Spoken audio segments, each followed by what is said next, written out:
पाठशाला में अब भिखारी पाकिस्तान से भी बड़े भिखारी देश का चैप्टर। इधर मोदी, उधर देश चलाने के लिए सब कुछ बेचने वाला पीएम।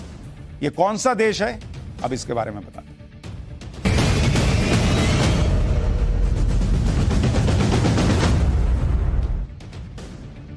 दुनिया भर में पिछले एक साल से जो भयानक संकट है, उससे प्रधानमंत्री नरेंद्र मोदी ने भारत को बचा कर रखा है। क्योंकि आप दुनिया की हालत देखेंगे तो पता चलेगा कि कैसे दुनिया के कई देश अपने लोगों का पेट भरने के लिए बस नाक रगड़, उनको समझ में नहीं आ रहा देश कैसे चलाएं। आज आपको एक ऐसे ही देश इजिप्ट के बारे में बताता हूं, जहां आर्थिक संकट की वजह से नागरिकता बेच रहे हैं ये लोग, कि मतलब मेरे यहां की सिटीजनशिप चाहिए, लो खरीद लो, सेल लगी हुई है। इजिप्ट में विदेशियों को नागरिकता देने के लिए 4 ऑफर दिए जा रहे हैं। पहला ऑफर यह है कि इजिप्ट में $3 लाख की प्रॉपर्टी खरीद लो तो तुमको नागरिकता दे दे।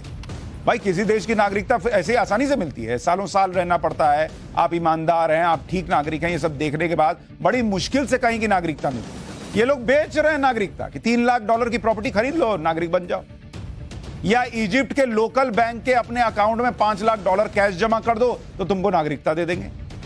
या फिर इजिप्ट के किसी प्रोजेक्ट में $3.5 लाख का इन्वेस्टमेंट कर दो, या $2.5 लाख सीधे इजिप्ट के सरकारी खजाने में जमा कर दो और बन जाओ नागरिक। ये आलम है इन लोगों का देश चलाने के लिए। और ये ऑफर बाकायदा वहां के प्रधानमंत्री ने एक डिक्री जारी करके दिया। वैसे तो इजिप्ट पिछले कुछ साल से आर्थिक संकट में, वहां नागरिकता के इसी तरह के ऑफर पहले भी दिए गए थे, लेकिन इस बार नागरिकता देने का रेट और कम कर दिया गया है।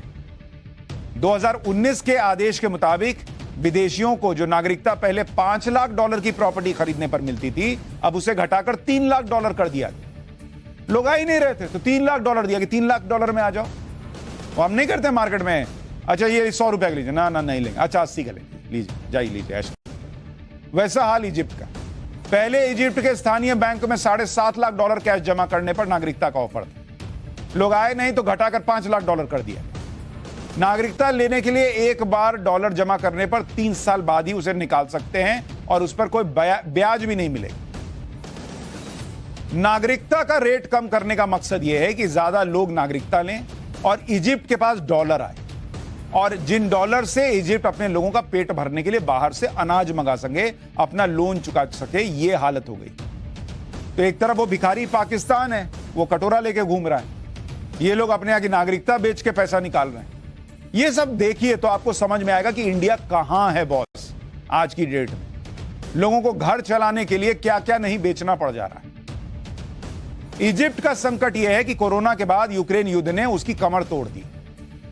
इजिप्ट में महंगाई 26.5% तक पहुंच गई है। 26.5% महंगाई दर। खाने पीने के चीजों के दाम 48% तक बढ़ गए। चावल, खाने का तेल, रोटी, अंडा जैसे बेसिक खाने पीने के दाम के सामान के दाम दोगुने हो गए। पेट्रोल और गैस के दाम अभी मार्च में 10% फिर बढ़ाए गए। हमारे यहां कब कम हुआ था, उसके बाद से बढ़ा ही नहीं है। वहां की करेंसी इजिप्टियन पाउंड की वैल्यू पिछले एक साल में 50% कम हो गई है। इजिप्ट का विदेशी मुद्रा भंडार घटकर $34 अरब हो गया है। विदेशी कर्ज 3 गुना होकर $157 अरब हो गया है। यह हालत है इस वक्त इजिप्ट की। और जब आप पाकिस्तान देखते हैं, जब आप इजिप्ट देखते हैं, जब आप ब्रिटेन में प्रधानमंत्रियों की कुर्सियां जाते देखते हैं, अभी अमेरिका का भी बताऊंगा, इन देशों का हाल देखिए, तब सोचिए कि हम कितनी बेहतर स्थिति में। और एक भाई साहब जाके बता रहे कि इंडिया में लोकतंत्र ही खत्म हो गया। यूक्रेन युद्ध की वजह से दुनिया भर में अनाज के दाम बढ़े, इससे इजिप्ट का संकट और बढ़ गया, क्योंकि अब उसके सामने अपने लोगों का पेट भरने की चुनौती। इजिप्ट अरब वर्ल्ड में सबसे बड़ी आबादी वाला देश भी। इजिप्ट की आबादी करीब 10.5 करोड़ है और इसमें करीब 60% कम आय वाले या गरीब लोग हैं। इजिप्ट अपने लोगों का पेट भरने के लिए 80% अनाज भी बाहर से खरीदता है, तब जाके लोगों को खिला पाता है। दुनिया में गेहूं का सबसे बड़ा आयातक इजिप्ट है, मिस्र। और गेहूं के दाम बढ़ने से इजिप्ट को गेहूं के आयात में ज्यादा डॉलर देने पड़ रहे हैं, क्योंकि ये जो रूस यूक्रेन युद्ध हुआ तो गेहूं की कीमत बढ़ गई, उसका, अब उसको गेहूं तो बाहर से खरीदना पड़ता है तो उसको ज्यादा डॉलर देना पड़ रहा है। डॉलर है नहीं तो कह रहा है नागरिकता ले लो, डॉलर दे दो और नागरिकता ले लो। इजिप्ट के पास डॉलर की कमी है, अनाज बाहर से खरीदना पड़ रहा है और बाहर से लिए गए लोन की किस्तें भी चुकानी, इसीलिए उसे इस संकट में डॉलर की जरूरत है, जिसे वो नागरिकता बेचकर पैसा जुटा रहा है। पिछले साल नवंबर में ही इजिप्ट ने बाहर के देशों में काम करने वाले अपने नागरिकों को ऑफर दिया कि अगर वो अपनी कारें इजिप्ट लेकर आएंगे तो उन्हें इंपोर्ट टैक्स और कस्टम ड्यूटी नहीं देनी होगी, लेकिन बदले में कार लाने वाले नागरिक को लोकल बैंक में 5 साल के लिए डॉलर जमा करने होंगे। इस स्कीम के तहत इजिप्ट के से बाहर काम करने वाले नागरिकों में 34,000 लोग अपनी कारें इजिप्ट लेकर आए। मतलब जुगाड़ पे चल रहा है देश भाई, डॉलर जुगाड़ने का इंतजाम ये लोग इस तरह से कर रहे हैं। इजिप्ट उन देशों में है जो आईएमएफ के लोन पर चल रहा है, जैसे पाकिस्तान। पिछले 6 साल में इजिप्ट 4 बार आईएमएफ से लोन ले चुका है, इंटरनेशनल मॉनेटरी फंड से। पिछले साल आईएमएफ से इजिप्ट को $3 बिलियन का लोन मिल गया, लेकिन आईएमएफ से लोन के बदले इजिप्ट को वही सब करना पड़ा जो पाकिस्तान कर रहा है। इजिप्ट का हाल देखकर आपको पाकिस्तान का ख्याल आ रहा होगा। फर्क बस यह है कि पाकिस्तान इजिप्ट से भी बुरी हालत में। इजिप्ट के इस संकट में भारत ने ही उसकी मदद की, खास तौर पर जब यूक्रेन की युद्ध की वजह से दुनिया भर में गेहूं का संकट चल रहा था। भारत ने भी गेहूं के निर्यात पर बाकायदा बैन लगा दिया था कि अपने यहां कम ना पड़ जाए। निर्यात बैन के बावजूद भारत ने इजिप्ट के लिए पिछले साल मई में गेहूं भेजने की परमिशन दी। नरेंद्र मोदी ने यह काम किया, जो मैं आपको बार बार कहता हूं। और ये क्यों नरेंद्र मोदी ने किया, आप ये भी समझिए। एक तो भारत बड़े भाई की भूमिका में दुनिया को ऐसे ही नहीं दिख रहा, वैक्सीन दे रहा है, खाना दे रहा है, राशन दे रहा है, ये सारी चीजें दे रहा है, इसलिए लोग बड़ा भाई मान रहे हैं। कोई हवा में बड़ा भाई नहीं मानता। इजिप्ट जो है उसको भारत ने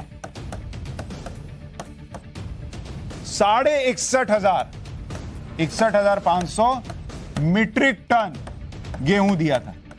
उस वक्त दिया था जब भारत ने खुद इंपोर्ट जो है वो बैन कर रहा, एक्सपोर्ट बैन कर रखा था कि निर्यात नहीं करेंगे गेहूं, लेकिन इसको जरूरत थी तो दिया कि तुम भूखे ना मरो भाई, हमसे ले लो।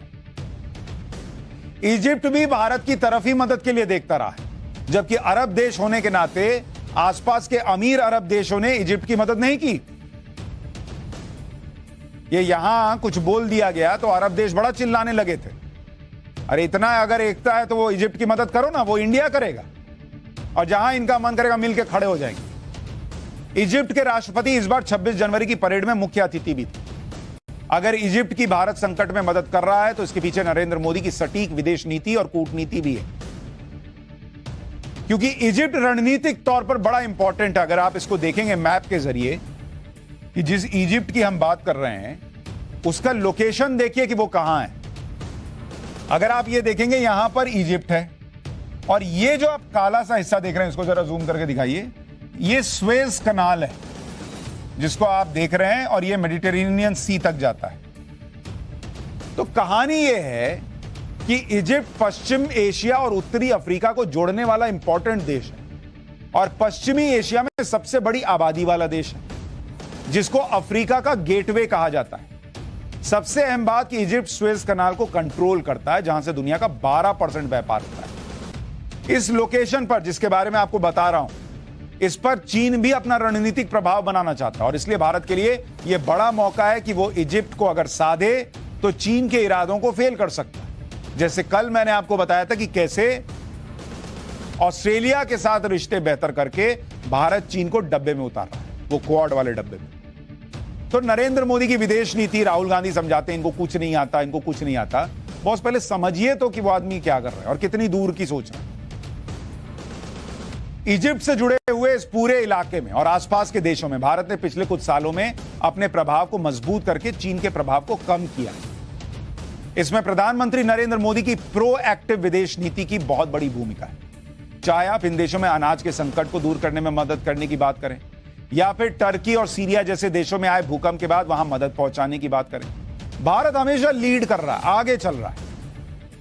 और इसीलिए ऐसे देश जो संकट में, उनका नया भगवान कौन है? इंडिया। वो इंडिया की तरफ देखते हैं आज की डेट। वो इंडिया की तरफ देखते हैं, लेकिन इंडिया में ही कुछ लोगों को ये सब नहीं दिखता। क्या कीजिए।